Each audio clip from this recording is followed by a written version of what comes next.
একজন মানুষের শারীরিক ও মানসিক অস্তিত্বকে সম্পূর্ণরূপে ভেঙে চুরমার করে দেয় ধর্ষণ। আর এই জঘন্যতম অপরাধের শিকার হয়েছেন এক শারীরিক প্রতিবন্ধী নারী। সংঘবদ্ধ ধর্ষণের শিকার হওয়ার প্রায় 5 মাস পর ওই নারী অন্তঃসত্ত্বা হওয়ার বিষয়টি প্রকাশ্যে এলে থানায় মামলা দায়ের করা হয়। এরই মধ্যে একজনকে গ্রেফতার করেছে পুলিশ।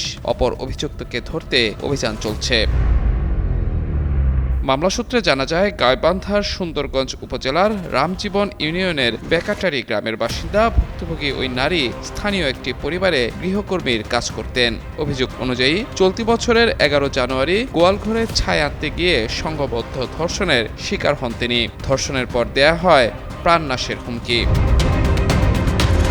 এলাকাবাসী জানায়, সম্প্রতি তার শারীরিক অবস্থার পরিবর্তন দেখে স্থানীয় ডায়াগনস্টিক সেন্টারে পরীক্ষা করলে জানা যায় তিনি প্রায় 21 সপ্তাহের অন্তঃসত্ত্বা। পরে স্বজনরা একই গ্রামের সবুজ মিয়া ও আবেদ আলীকে অভিযুক্ত করে সুন্দরগঞ্জ থানায় একটি মামলা দায়ের করেন।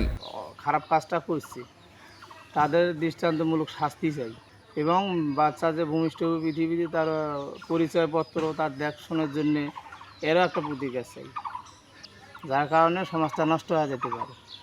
আমরা তাকে সবাই বোনের মতোই দেখি, যেহেতু আমাদের পরিবারের সে সদস্য।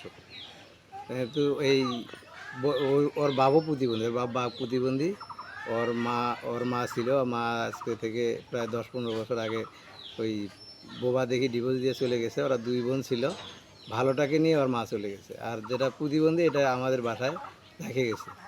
আর এই মেয়েটা বিয়ে হয়েছিল এক জায়গায়, সেটা পরে সেও ওই প্রতিবন্ধী জন্য ছেড়ে চলে গেছে।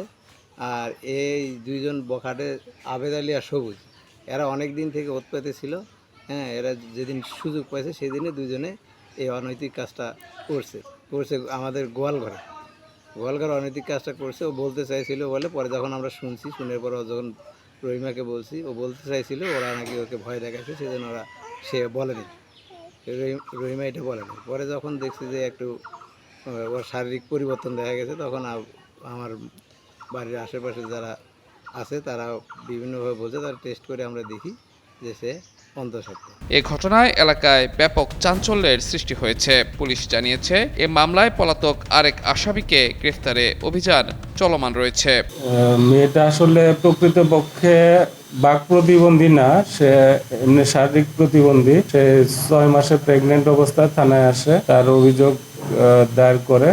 অভিযোগের প্রেক্ষিতে আমরা একজন আসামিকে গ্রেফতার করি, আর একজন পলাতক আসামি আছে, তাকে গ্রেফতারের চেষ্টা অব্যাহত আছে। এমন জঘন্যতম অপরাধে জড়িতদের দ্রুত গ্রেফতার করে সর্বোচ্চ শাস্তি নিশ্চিত করবে প্রশাসন, এমনটাই দাবি এলাকাবাসীর।